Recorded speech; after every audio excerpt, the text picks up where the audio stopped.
Gloire au Seigneur.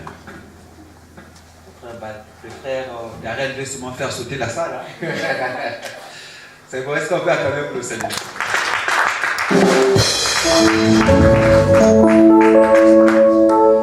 Nous sommes devant ta présence, Père. Nous voulons encore ce matin te célébrer, te magnifier, Père, te rendre un culte digne de ton nom, parce que tu es celui qui mérite nos adorations, nos louanges, pour l'éternité.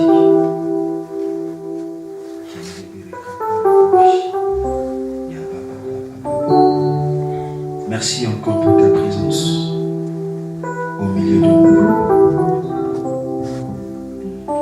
Nous voulons encore t'appeler en ce lieu, Esprit de Dieu.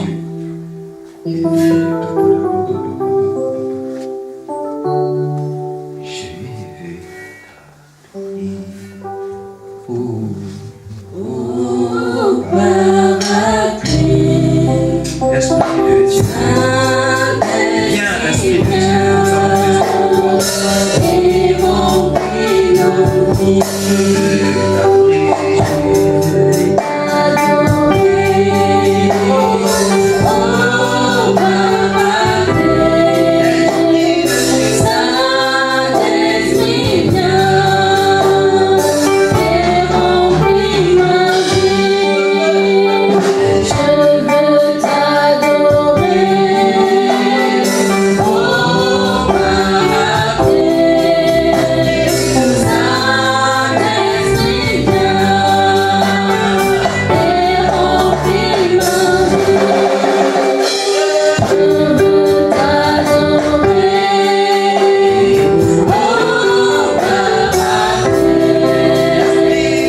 peut s'asseoir.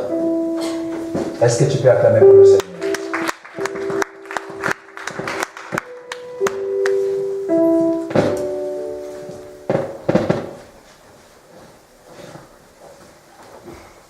Gloire au Seigneur.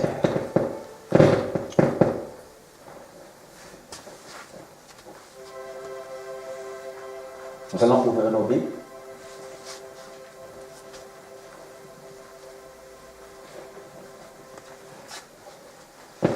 Nous sommes dans le livre de Hébreux, chapitre 10.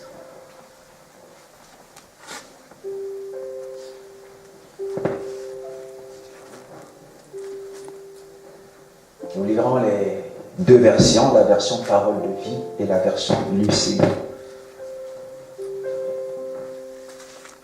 Toutes les deux versions, s'il vous plaît. Moi, j'ai la version Parole de vie. Quelqu'un va se...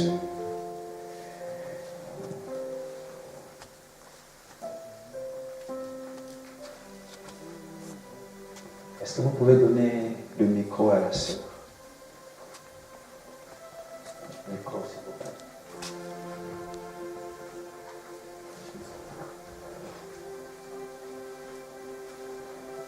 Hébreux chapitre 10, le verset 1 jusqu'à 17.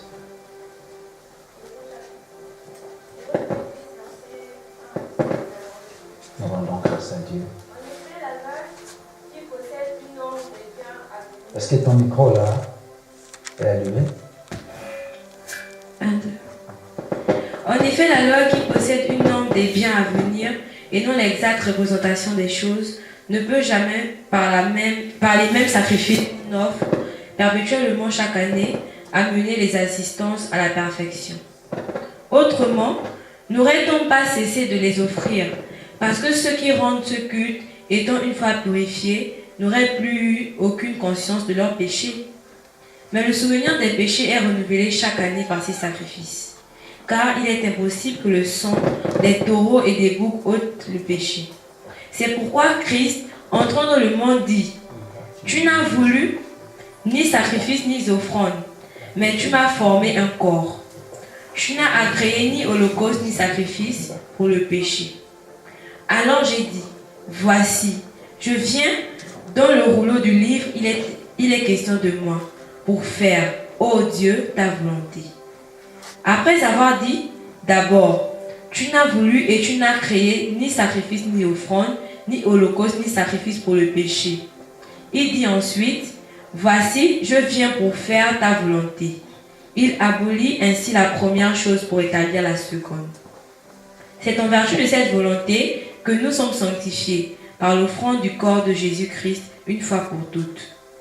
Et tandis que nous, sacrificateurs, fait chaque jour le service et offre souvent les mêmes sacrifices qui ne peuvent jamais ôter les péchés, lui, après avoir offert un seul sacrifice pour les péchés, s'est assis pour toujours à la droite de Dieu, attendant désormais que ses ennemis soient devenus son marchepied. Car par une seule offrande, il a amené la perfection pour toujours ceux qui sont sanctifiés. C'est ce que le Saint-Esprit nous atteste aussi, car après avoir dit « Voici l'alliance que je ferai avec eux, après ces jours-là, dit le Seigneur, je mettrai mes lois dans leur cœur et je les écrirai dans leur esprit. » Il ajoute « Et je ne me souviendrai plus de leurs péchés ni de leurs iniquités. » Amen. Amen. Moi, je vais lire avec la version Parole de vie. La loi de Moïse ne reproduit pas exactement ce qui existe. La loi de Moïse ne reproduit pas exactement ce qui existe. Elle est seulement l'ombre des biens qui seront donnés plus tard. Elle demande qu'on offre sans cesse. Elle demande qu'on offre sans arrêt, chaque année, toujours les mêmes sacrifices. C'est pourquoi elle ne peut absolument pas rendre parfait ceux qui s'approchent de Dieu. Sinon, ceux qui rendent ce culte à Dieu seraient lavés de leurs péchés une fois pour toutes. Ils ne se sentiraient plus du tout coupable et on n'offrirait plus aucun sacrifice. Mais bien au contraire, ces sacrifices rappellent chaque année le souvenir des péchés. Parce que le sang des taureaux et des boucs ne peuvent pas enlever les péchés. C'est pourquoi au moment où le Christ va entrer dans le monde, il dit à Dieu, « Tu n'as pas voulu de sacrifice ni offrande, mais tu m'as fait un corps. » Les animaux brûlés sur l'autel et les sacrifices pour les péchés ne te plaisent pas. Alors je t'ai dit, mais voici, je viens faire ce que tu veux. C'est ce qui est écrit à mon sujet dans les livres saints.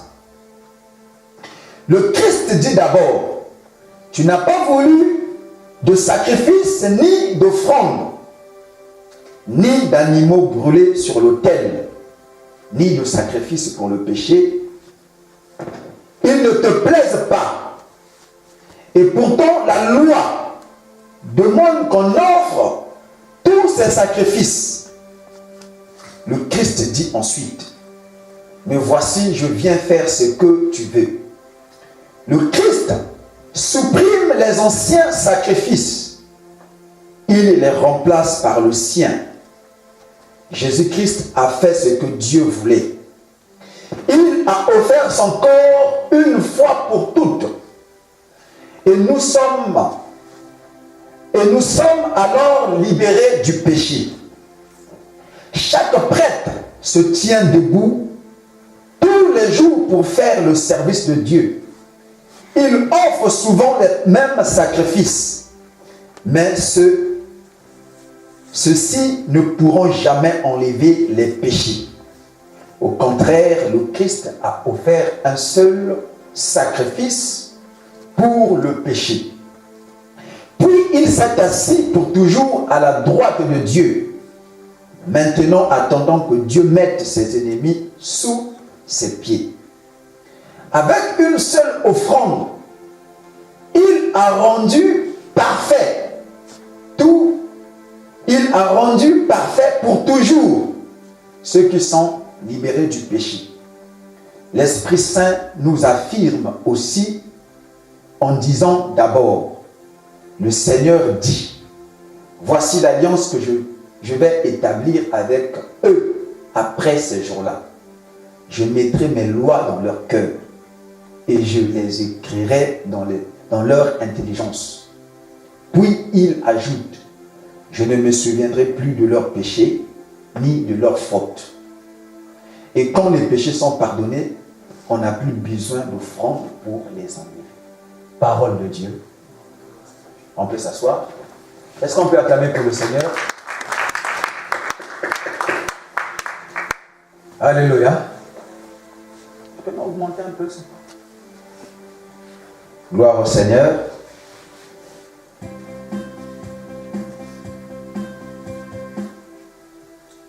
Est-ce que quelqu'un est là?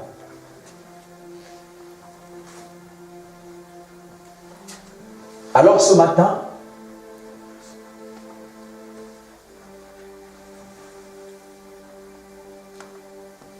nous sommes toujours dans la continuité.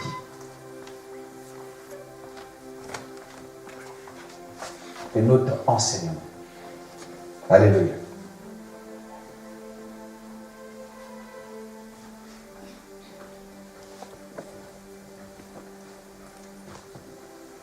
Mais pour ce matin, je vais commencer un nouveau thème, toujours dans cette même lignée, dans cette optique de nos enseignements. Le nouveau thème que je commence s'intitule « La vérité de l'Évangile ».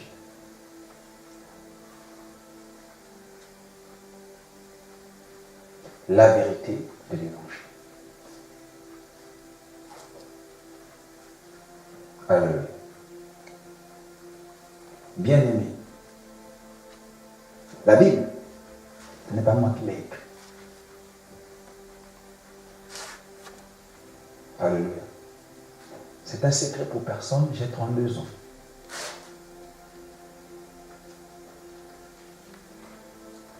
Vous vous rendez compte?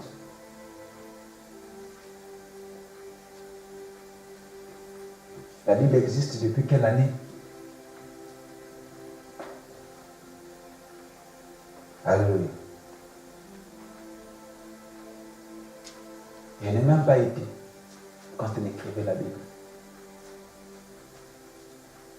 Alléluia. Je suis venu trouver ce qui est écrit. Ce n'est même pas moi qui le dis, c'est la Bible. Alléluia. Et qui croit ici que la Bible c'est la parole de Dieu? Qui croit? Tout le monde croit que c'est la parole de Dieu. Alléluia. Écoutez-moi très bien. Un enseignement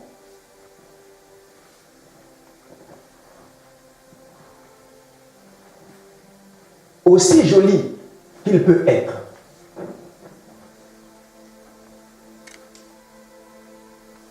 aussi bon qu'il peut être, si cet enseignement contredit la parole de Dieu, elle est fausse. Alléluia. Elle est fausse. Une révélation, aussi jolie qu'elle peut être, si elle contredit la parole de Dieu, cette révélation est fausse.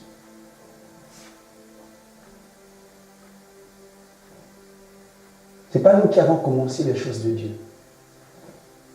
Alléluia. Nous ne faisons que la continuer. D'ailleurs, Éphésiens chapitre 2, le verset 20 déclare: nous avons été édifiés.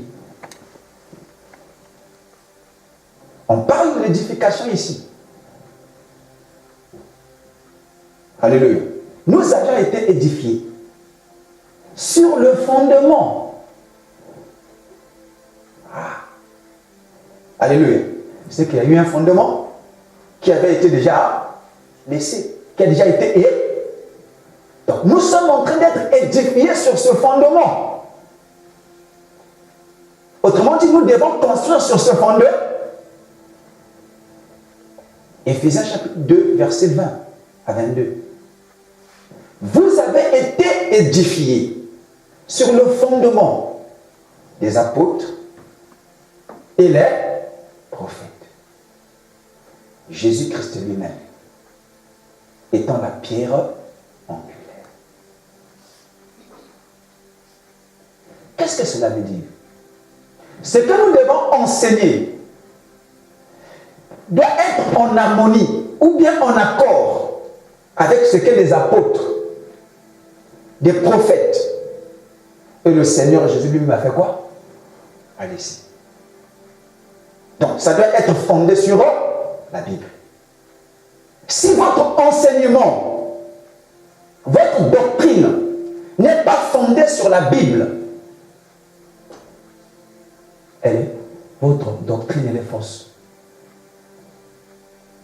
Oui, elle peut être fondée sur la Bible, mais il faut voir. Parce que tout ce qui est écrit ici,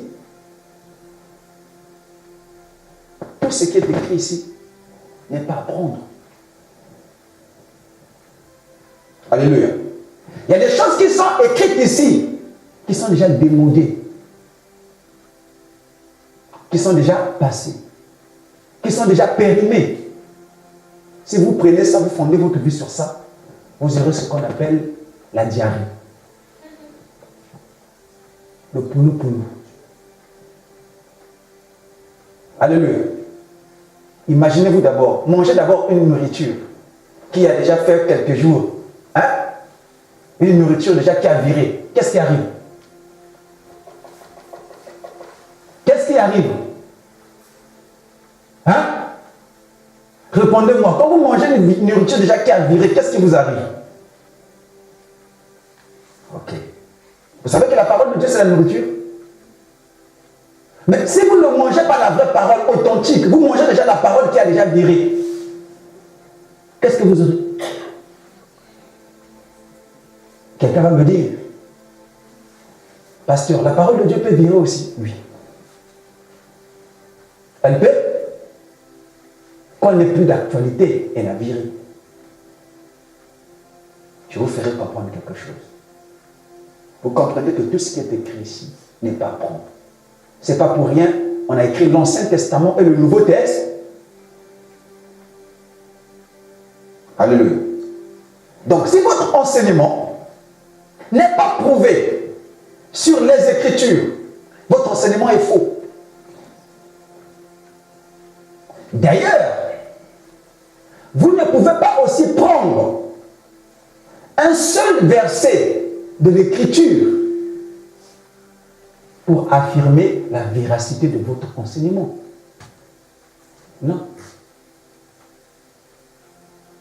Une doctrine, un enseignement, parce que tout enseignement est une doctrine.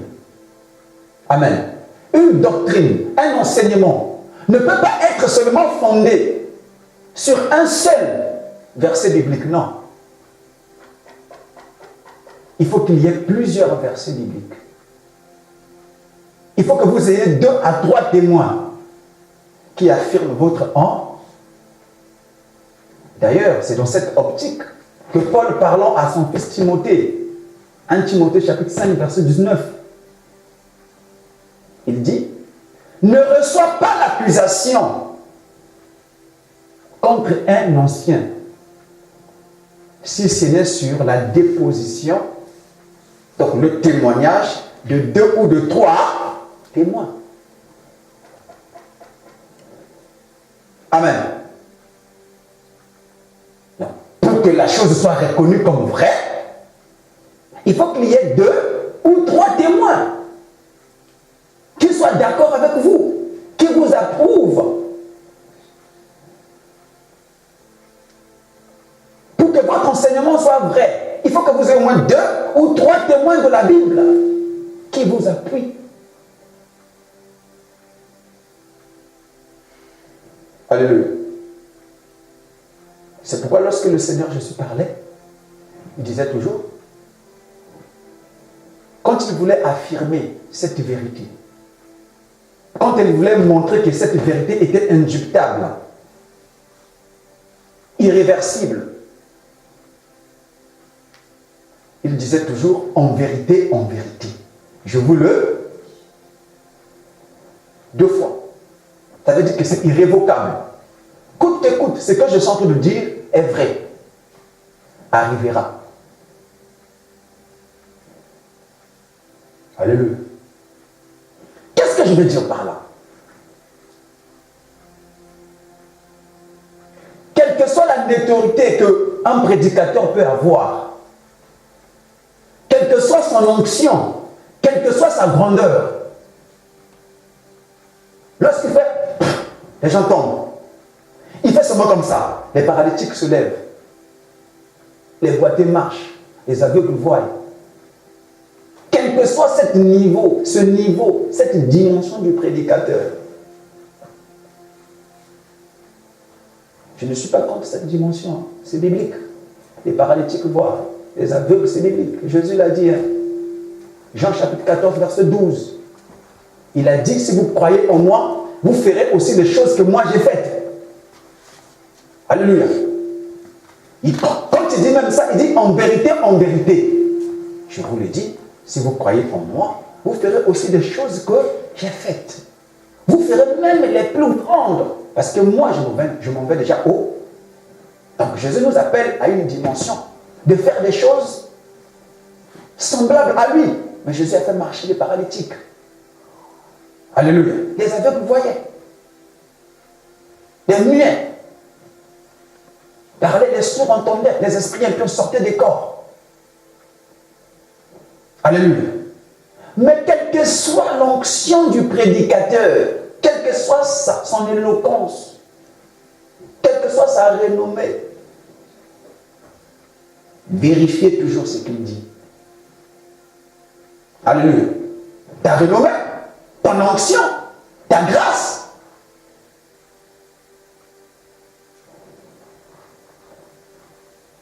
Ne fera pas de moi des juifs de Béret. Alléluia. Je dois vérifier pour voir si ce que toi tu dis est vrai. Ne nous laissons pas séduire, vérifier. Soyons comme les juifs de Béret. Quelle que soit l'onction de Paul, la renommée de Paul, les juifs de Béret faisaient quoi? Vérifiez, lisez ça là-bas. Actes des Apôtres, chapitre 17, à partir du verset 10 à 11. Acte 17. C'est ça, non? 10 à 11. Précisément, verset 11. C'est ça, non? Les juifs de Béret faisaient quoi? Ils vérifiaient pour voir si ce que Paul disait était la vérité. Alléluia. Mais tu penses qu'ils n'avaient jamais écouté parler de la notoriété de Paul? Je suis désolé. Ils écoutaient. Alléluia. Parce qu'avant que Paul ne vienne à Béret, il était où? À Thessalonique. Et quand Paul est arrivé à Thessalonique, vous allez monter un peu plus. Acte chapitre 17, à partir du verset 6. Paul a eu des problèmes là-bas. Les Juifs qui étaient là-bas, on dit quoi? Ces gens qui ont bouleversé le monde sont déjà arrivés chez eux. C'est qu'ils avaient la connaissance de qui Paul était. Mais cela ne les empêchait pas de vérifier les écrits. Ne soyez jamais fan d'un prédicateur. Ne soyez jamais fan d'un pasteur. Ne soyez jamais fan de quelqu'un. Soyez plutôt fan des écrits. Même moi qui vous parle, ne soyez pas fan de moi. Non, vérifiez ce que je suis en train de dire. Si ce que je dis est vrai ou bien ce que je dis est faux. C'est pourquoi par la grâce de Dieu, je fais toujours de mon mieux de donner, d'affirmer pour que vous voyez si ce que je dis là est faux ou vrai. Parce qu'aujourd'hui, nous avons maintenant des fidèles des pasteurs. Le pasteur a dit. C'est pas mauvais, mais est-ce que ce que le pasteur a dit là est biblique? Est-ce que ça se prouve? Le prophète a dit. C'est pas mauvais. Mais attention. Attention. Ne devenons pas bornés. Même les songes et visions que vous pouvez avoir, examiner les Écritures. La parole de Dieu, de la Genèse à l'Apocalypse, nous sert à faire quoi? À expliquer les songes et les... Il faut voir. Ramène ton songe, ramène ta vision à la lumière des Écritures. Si ton songe est vrai, mais si ta vision, elle est vraie. Joseph, le mari de Marie, a eu un songe, non?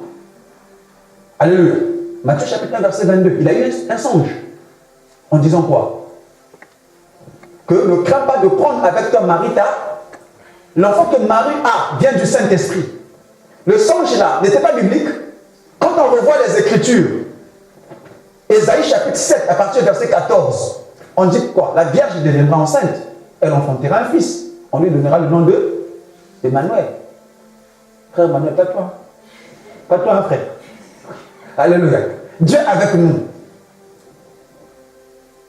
Son songe s'est expliqué. Son songe était biblique. Mais comment toi, ton songe n'est pas biblique?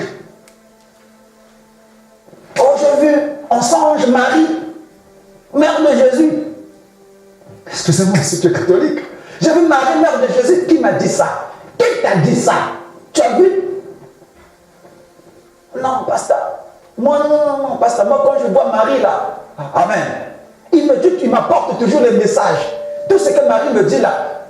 Frère, est-ce que tu sais qu'il y a la reine du ciel? Tu sais ça?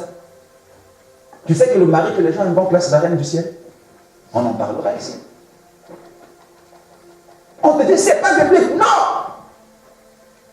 Les gens font même confiance à leur songe et vision qu'à la Bible. Non, moi j'ai vu j'ai vu. Mais qu'est-ce qu'il t'a dit? Qui t'a dit que ce que toi tu as vu là est vrai? Attention, je ne dis pas par là que les songes et visions, c'est à négliger. Non. Job chapitre 33, versets 14 à 15. Dieu parle cependant tantôt d'une manière, tantôt on ne prend pas garde. Il nous parle par des songes et des visions nocturnes. Donc les songes et les visions, ce sont le langage de Dieu. Mais examinez. Parce que dans Ecclésiaste aussi, chapitre 10, là-bas, il est écrit que beaucoup de nos songes naissent de la multitude de nos... Qui t'a dit que ton songe est vrai? Tu rêves tellement de quelque chose, tu as tellement l'ambition sur quelque chose, la nuit tu vois ça. Oh non, c'est Dieu qui m'a parlé. Non, frère. Dieu t'a pas parlé. C'est la multitude de tes pensées qui ont fait venir ça, frère. Alléluia. Une parenthèse sur ce que Paul dit à propos des faiseurs de songes. Colossiens. Colossiens chapitre 2. À partir du verset 18, vous allez entendre ce que Paul dit.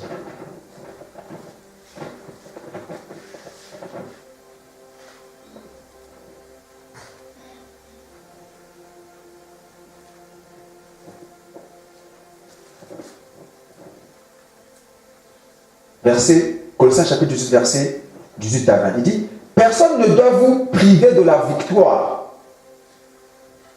Je pense aux gens qui se font petits devant les anges pour leur rendre un culte. Et ils donnent aussi trop d'importance aux choses qu'ils voient en rêve. Ces gens-là ont des idées trop humaines. Cela leur gonfle d'orgueil. Ils ne s'attachent pas au Christ qui est là, la tête. Amen. J'ai vu ceci en songe. J'ai vu ceci. C'est pas mauvais. Mais est-ce que la parole de Dieu, ton songe, on peut vérifier ça à la lumière de la parole?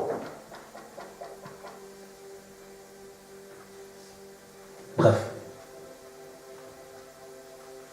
Alléluia. Ce n'était pas mon sujet. C'était juste une parenthèse pour que tu comprennes. Que tu dois vérifier les Écritures. Pour savoir si ce qu'on te dit est vrai ou non. Mon thème s'intitule La vérité de l'Évangile. Amen. Nous avions déjà longtemps parlé ici de l'Évangile.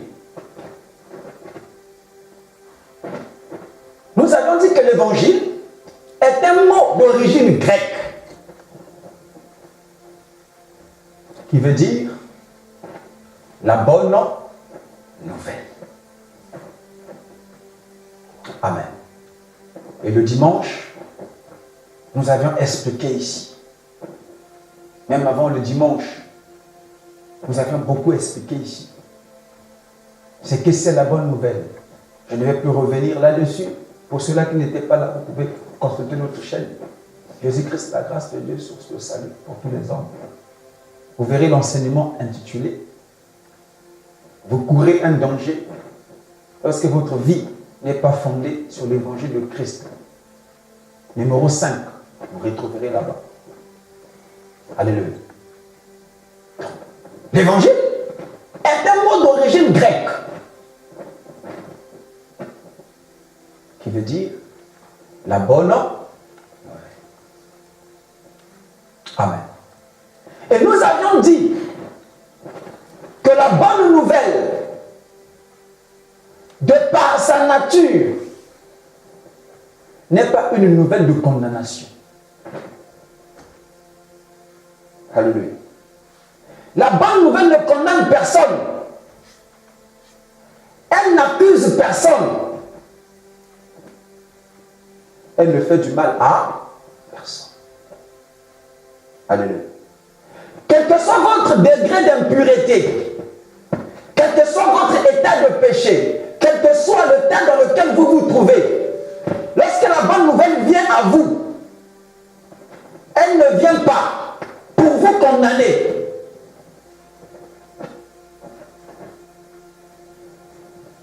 Alléluia. Elle ne vient pas pour vous accuser. Elle ne vient pas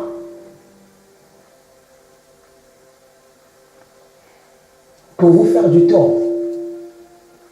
Le village diminue un peu, mon fils. On est cool là-bas.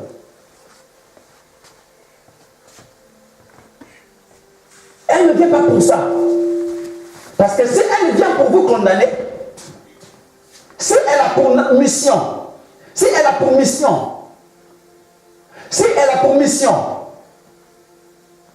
elle a pour nature condamner les gens, elle n'est plus la bonne nouvelle. Je prends un exemple. Si ce matin, c'est mon fils, si ce matin je dis à quelqu'un ici que j'ai une bonne nouvelle pour toi, quelle va être ta réaction? Quelle sera ta réaction? Très content ou contente. Même avant que toi tu n'écoutes ce que je vais te dire, tu seras comment? Content. Pourquoi? Mais parce que tu sais que de par nature, la bonne nouvelle ne peut pas te frustrer. Alléluia. La bonne nouvelle ne vient pas pour te faire du tort. La bonne nouvelle ne vient pas pour te détruire. C'est pourquoi avant même que tu m'écoutes, avant même que je dise quoi que ce soit, j'ai déjà commencé à me donner ton sourire. Des fois, je suis fatigué, je vais partir. Non, mais pas ça. Mais quoi? Ça, tu as dit que tu as une bonne nouvelle pour moi. Alléluia. Tout ça, c'est pas pour me pousser à toi, à te dire. Pourquoi? Parce que c'est la bonne. Alléluia. Donc, l'évangile ne condamne personne. Quel que soit votre état de péché, quel que soit ce que vous êtes, au contraire, elle vient à vous pour vous tendre la main. Elle, la bonne nouvelle, ou bien il, l'évangile vient à vous pour vous faire quoi? Vous tendre là,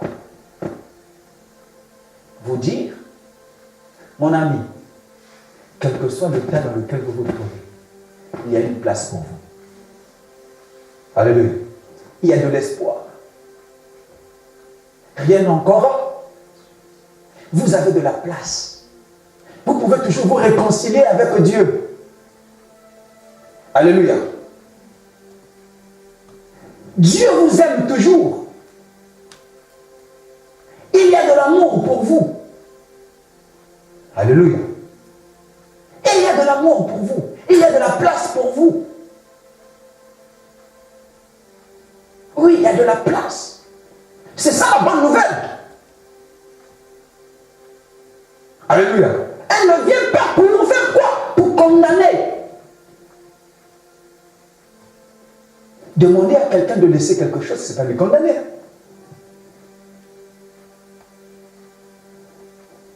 Est-ce que je me fais comprendre? C'est pourquoi, connaissant sa nature, Jésus dit dans Marc chapitre 16, à partir du verset 15, que allez partout dans le... Annoncez cette bonne nouvelle. Il dit, allez partout dans le monde. Annoncez cette bonne nouvelle. Partout où? Annoncez cette bonne nouvelle à toute la création. Il dit bien à toute la... Regardez, Jésus insiste, il dit à toute la création. Mais quand vous examinez la loi de Moïse, elle n'était pas pour toute la création. Alléluia. Elle n'était pas pour tout le monde.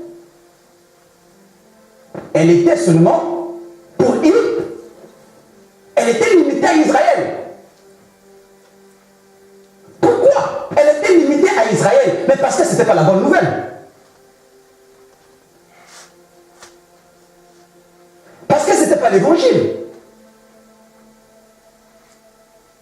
Si c'était la bonne nouvelle, si c'était l'évangile, elle devait être donnée à tout le monde. Mais Dieu a limité ça seulement à Israël.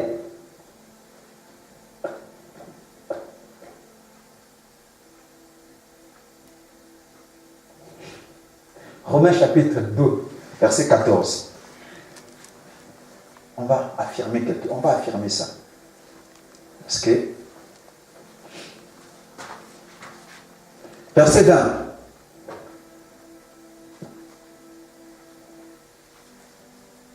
Romains chapitre 2, verset 20. le docteur des insensés, le maître des ignorants, parce que tu as dans la loi la règle de la science générale. Non, Romains plutôt. Romains chapitre 2, verset 14. Verset 14. Romains chapitre 2. Quand les païens, qui n'ont point la loi, font naturellement ce que prescrit la loi, ils sont eux qui n'ont point la loi, une loi pour eux-mêmes. Amen. Moi, je vais prendre la version parole de vie. La version parole de vie dit ceci. Est-ce que quelqu'un a la version parole de vie là-bas? Même parole vivante. Vous avez la version parole de vie? Lisez avec votre version parole de vie. Peut-être le mien ici, ma version peut dire que c'est le pasteur. Hein? Comme un.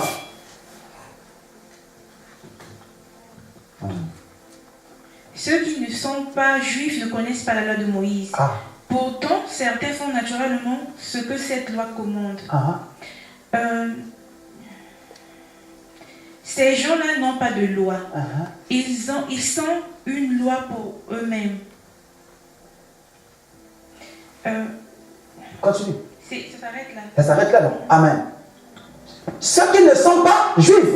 Donc quand on parle des païens ici, on parle de ceux qui ne sont pas. On dit ceux qui ne sont pas juifs. Est-ce que toi tu es juif? Donc les Russes, les Français, les Congolais, les Camerounais, les Gabonais, les Centrafricains. Amen. Les Congolais de la RDC. Alléluia. Les Zimbabwéens. Donc tout ce que vous connaissez, tous ceux qui ne sont pas juifs. Ceux qui ne sont pas juifs n'ont pas la loi de Moïse.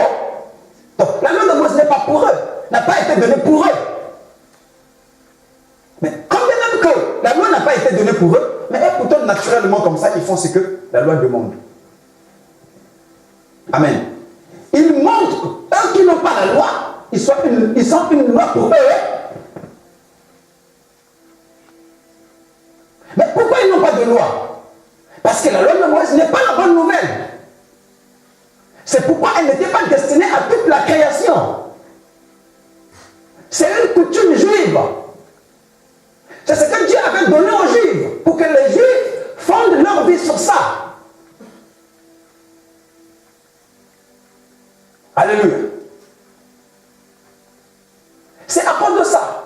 Mais pourquoi? Parce que ce n'était pas une bonne nouvelle. Bref, la bonne nouvelle n'a pas pour nature condamner les gens. Même quand elle vient vous trouver dans le tas du péché, elle fait quoi? Elle vous tend la main. Elle dit, venez. Dire à quelqu'un de laisser ça ne veut pas dire condamner cette personne. La preuve, Jean chapitre 8. Nous allons voir la scène. Alléluia. Jean chapitre 8. À partir du verset 1 jusqu'à 11. Lis ma fille. Jean chapitre 8, verset 1 à 11. Jésus se rendit à la montagne des Oliviers. Mais dès le matin, il alla de nouveau dans le temple, et tout le peuple vint à lui. S'étant assis, il enseignait. Alors les scribes et les pharisiens amenèrent une femme surprise en adultère. Et la plaçant au milieu du peuple, ils dirent à Jésus, « Maître, cette femme a été surprise en flagrant délit d'adultère. Moïse dans la loi nous a ordonné de lapider de telles femmes. Toi donc, que dis-tu » Il disait cela pour l'éprouver, afin de pouvoir l'accuser. Mais Jésus s'étant baissé, écrivait avec le doigt sur la terre. Comme il continuait à l'interroger, il se releva et leur dit, « Que celui de vous qui est sans péché jette la première pierre contre elle. » Et s'étant de nouveau baissé, il écrivait sur la terre. Quand ils entendirent cela, accusés par leur conscience, ils se retirèrent un à un, depuis les plus âgés jusqu'au dernier. Et Jésus resta seul avec la femme qui était là au milieu. Alors s'étant relevé, et ne voyant plus que la femme, Jésus lui dit, « Femme, où sont ceux qui t'accusaient? Personne ne t'a-t-il condamné ?» Elle répondit, « Non, Seigneur. » Et Jésus lui dit, « Je ne te condamne pas non plus. Va et ne pêche plus. » Amen. Est-ce qu'on peut acclamer pour le Seigneur? Amen. Une femme surprise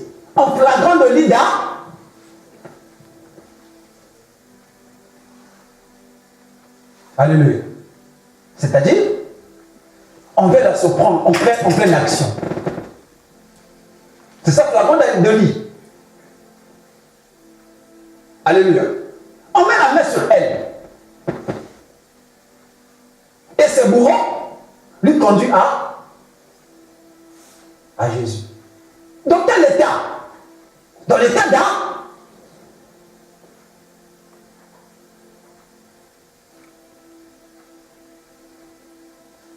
On lui conduit à Jésus. Frère, quand c'est comme ça, on ne te laisse même pas le temps même de t'habiller. Hein? Alléluia. Mais puisque si tu t'habilles, où sera la preuve? Quelle sera la preuve que toi, on t'a surpris en train de commettre l'adultère?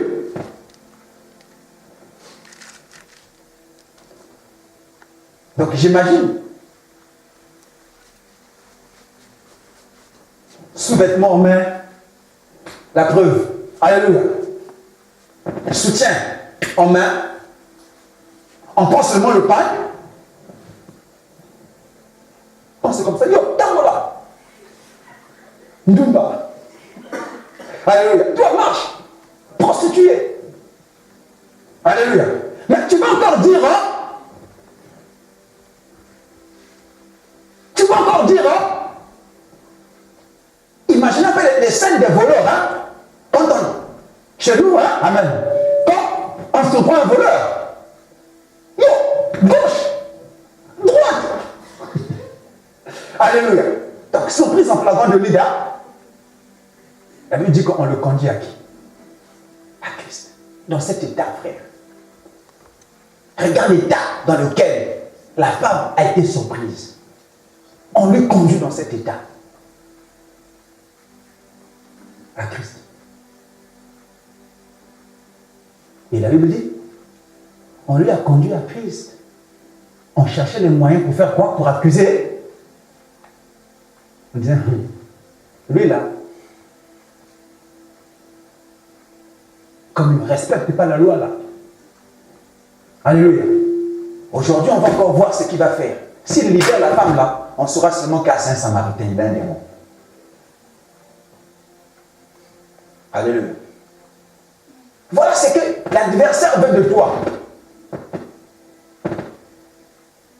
Voilà ce que l'adversaire veut de nous.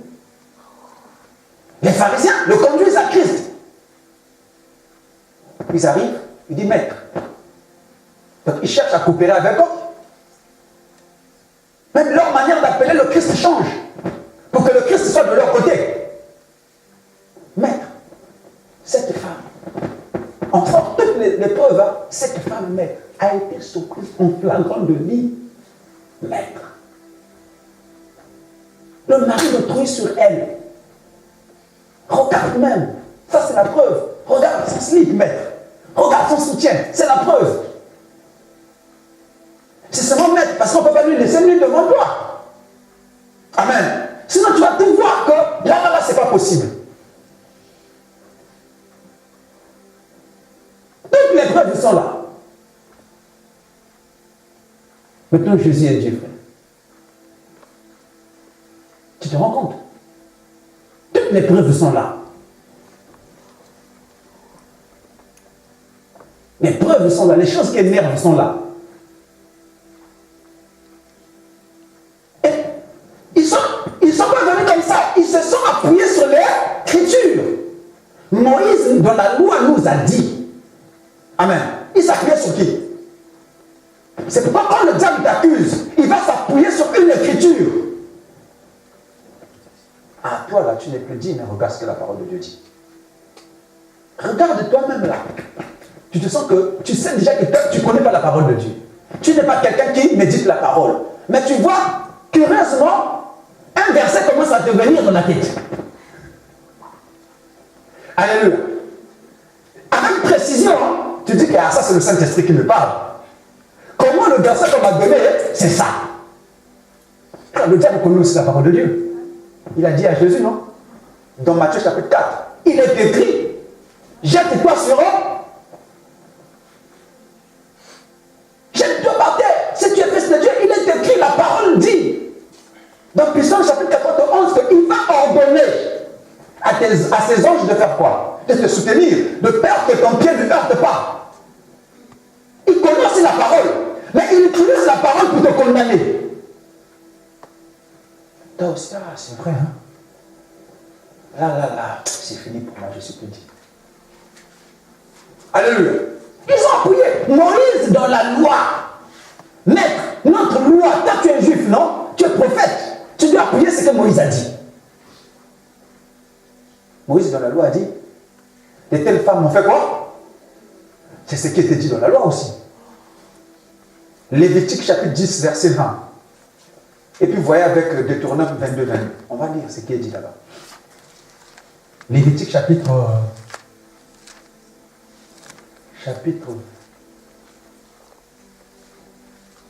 Lévitique chapitre... voyez le chapitre 10, verset 20. Lévitique 10, verset 20. Ouais, ça dit quoi? Si ce n'est pas ça, donc un verset. Prenez Lévitique 20, chapitre 10. Lévitique 20, verset 10. Oui, vas-y. Si un homme commet un adultère avec une femme mariée, s'il commet un adultère avec la femme de son prochain, l'homme et la femme adultères seront punis de mort. L'homme et la femme adultères seront punis de mort. Voilà. C'est ça, non? Oui. Ok. Prends Deutéronome 22 dit quoi? Deutéronome chapitre 22, verset 22. Deutéronome chapitre 22, verset 22. Si l'on trouve un homme couché avec une femme mariée, ils mourront tous deux. L'homme qui a couché avec la femme et la femme aussi. Tu ôteras ainsi le mal du milieu d'Israël. Amen. C'était la parole. Alléluia. C'était la peine de mort ici. Pour ceux qui transgressaient la loi. Mais il s'agit de quelle loi transgressait ici? La loi de Moïse. Quelle sorte de loi? La loi morale. Tu ne commettras pas là. Parce que la loi de Moïse est résumée en trois. Il y a la loi morale, donc les 10 commandements. Il y a les lois cérémoniales, les lois relatives au culte juif. Comment le culte devait se dérouler. Amen. Et les lois civiles juives.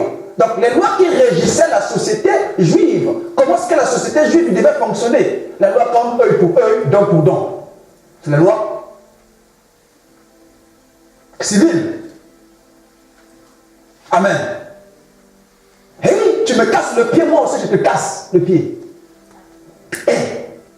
Alléluia. Donc ici, il s'agit d'une loi morale qui est brisée. Tu ne commettras pas d'adultère. Donc la loi morale est brisée. Et voilà, la peine est dans Lévitique chapitre 20, verset 10 et 10 et Deutéronome 22, 22. Donc la peine ici, c'est quoi? L'homme qui aura commis l'adultère avec la femme d'autrui, toute personne sera punie de... Bon, dites-moi maintenant, ici on emmenait seulement la femme seule. Où était l'homme? Alléluia. Est-ce que la femme peut commettre l'adultère seule? Quand on dit qu'on l'a surprise en flagrant de, donc en pleine action. Donc l'homme se brûle. Mais comment ils ont seulement pris la femme, ils ont laissé l'homme partir? Donc l'homme était leur pote. Donc c'était leur ami. Mais puisque c'est en flagrant de lit, déjà eux-mêmes ne sont pas en harmonie avec leur loi. Les deux doivent être emmenés au tribunal. Mais on emmène seulement la femme.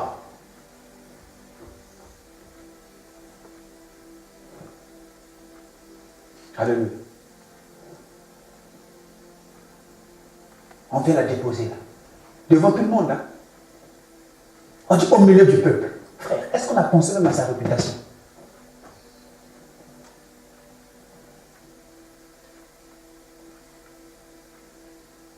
Alléluia.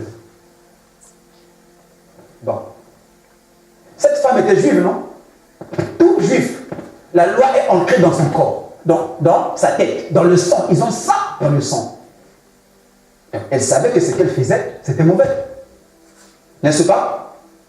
N'est-ce pas que c'était mauvais? Mais elle a fait. Pour vous dire quoi? La nature humaine, depuis qu'elle a été séduite, elle ne peut pas être changée par des lois.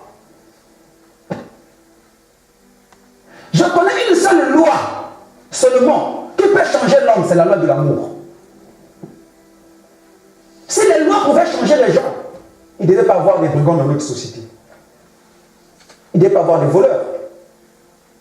Quand il y a des lois, quand tu tues, tu vas en prison, tu voles, tu fais ceci, mais les gens continuent à voler. Alléluia. Donc elle, en faisait ça, elle était consciente. Le mari était conscient que notre loi dit ceci. On est puni de mort.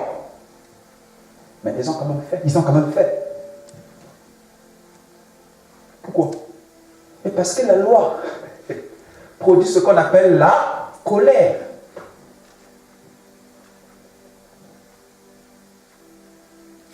La rébellion. Romains chapitre 4, verset 15. La loi produit la colère, la rébellion. Ne pensez pas que vous allez résoudre des problèmes par la loi, non. C'est pourquoi Dieu a compris ça. Il dit que personne ne sera justifié devant lui en pratiquant les œuvres de la loi. Il a dit ça. Romains chapitre 3, verset 20. 15. Parce que la loi produit la colère. Et que là où il n'y a point de loi, il n'y a point non plus de transgression. Amen. Ne pensez pas à la loi pour commencer à faire quoi, non? La loi produit la colère, la rébellion. Et on a emmené maître. Elle, on a surpris.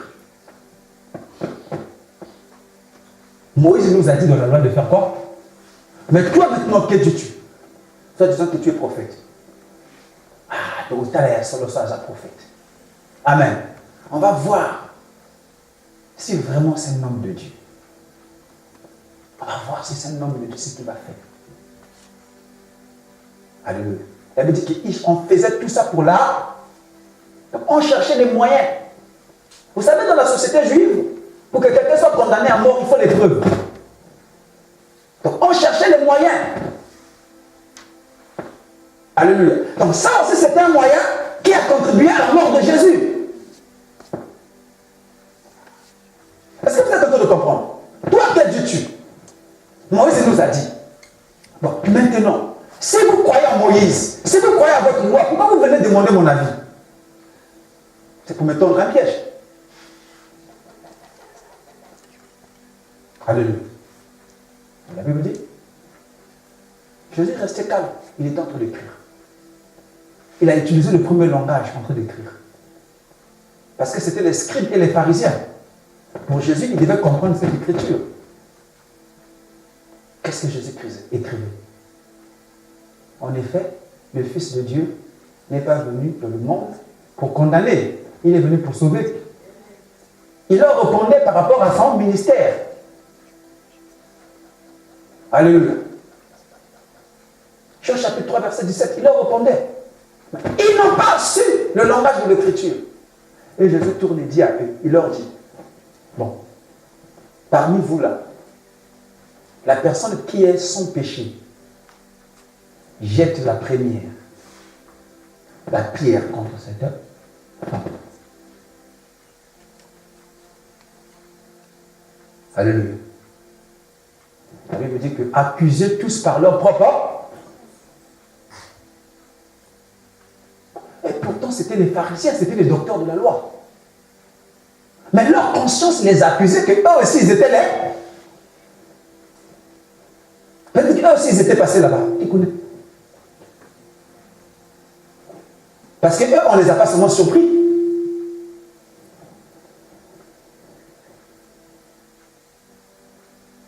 Les péchés qui ont la notoriété, c'est seulement pour les autres. Parce qu'on ne t'a pas surpris. Alléluia. C'est parce qu'on ne t'a pas surpris. Si on t'a surpris, toi, tu allais peut-être être pire. Et parce que l'autre a été surpris, non, toi, tu jettes la pierre. Jésus a dit, celui de vous qui est sans péché, qui jette le premier la pierre sur cette femme.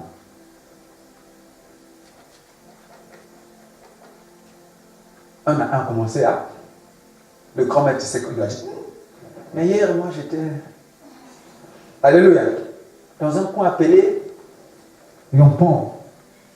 Alléluia. Mais personne ne m'avait pas vu. Mais Dieu m'avait. Si je me condamne là, je jette la pierre. Je me condamne moi-même. Il se retire. Les grands maîtres disent, mais hier, moi. Alléluia. Eux tous, par leur attitude, ils ont démontré qu'ils étaient des. Ils ne pouvaient pas condamner cet homme. Jésus continue à écrire, faire ce qu'il faisait. Écoute-moi très bien. Même si ton message va te coûter cher, va te coûter la vie, reste sur ton message. Reste sur ce que Dieu t'a demandé de prêcher. Jésus avait un message. Il venait pour la bonne nouvelle. Il venait pour la grâce. Mais ce message lui a coûté la vie. Jésus retourne voir la femme. Il dit, femme, où sont ceux-là qui te condamnaient? La femme dit, personne, maître. Alléluia. Il dit, bon, moi non plus, je fais quoi? Va. Est-ce qu'on peut acclamer ça?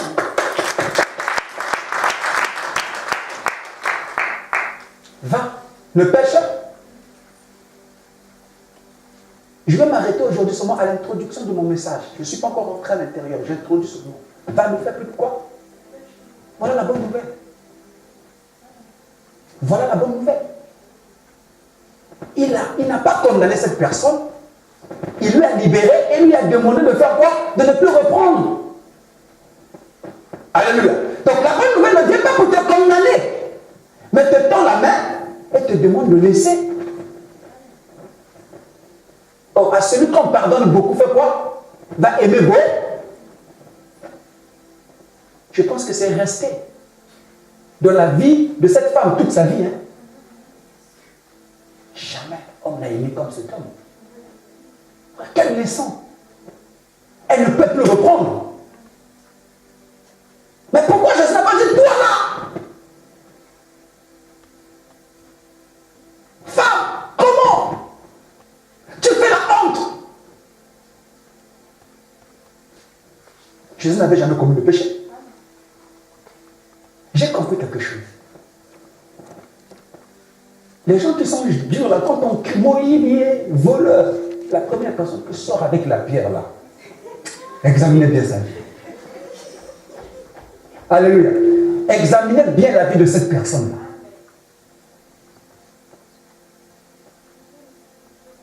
Parce que quand quelqu'un n'est pas voleur, il se retient de beaucoup de choses. Il a pitié des gens.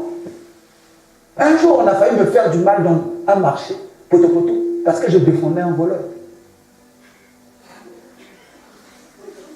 Alléluia. Voleur, les gens sont sortis, un commence à taper une brique. Je dis non frère, il ne faut pas faire ça. Comment tu veux tuer quelqu'un? Oh non, il vient pour nous. Je dis chut. Il ne faut pas faire ça. Parce qu'il a voulu voler combien? Les gens ont compris, j'ai fait le débat avec le messager, il dit combien il a voulu te voler. C'est même pas ton argent aussi. La maman qui a failli être victime, elle pourrait rester là-bas, mais toi. Mais quand tu vois la face de la personne aussi qui parle avec moi, tu sens que ça c'est un brigand. Je vous dis la vérité. Pour peut-être 1000 francs, donc 100 euros ou 200 euros, il veut tuer quelqu'un, frère. Vous imaginez? La personne que vous êtes en train de condamner là, le frère pour lequel Christ est mort. Vous imaginez le prix, la valeur que cette personne a devant Dieu? Frère, non. Non. Il dit, va, ne pêche plus. Si Christ condamnait cette personne, Christ commettait une erreur. Il allait compromettre à sa mission. Vous voyez, on a emmené seulement la femme, non? Pas l'homme. Une femme spirituellement représente l'Église. Cette femme-là, c'est toi et moi. C'est l'Église. L'homme a été resté, non? L'homme représente le péché. Je vous dis la vérité. L'homme représente le péché. C'est le péché qui conduit. L'Église, non? Mais quand on frappe, le péché, c'est une personne morale. Ce sont des paraboles. Pourquoi on n'a pas emmené l'homme là? Donc quand tu commets la le péché là, c'est un esprit, frère. Mais quand on blâme sur toi, est-ce qu'on blâme sur... Jésus avait compris que le problème, ce n'est pas la femme, c'est le péché. Moi, je suis venu, je vais combattre le péché sur la croix. C'est pourquoi le problème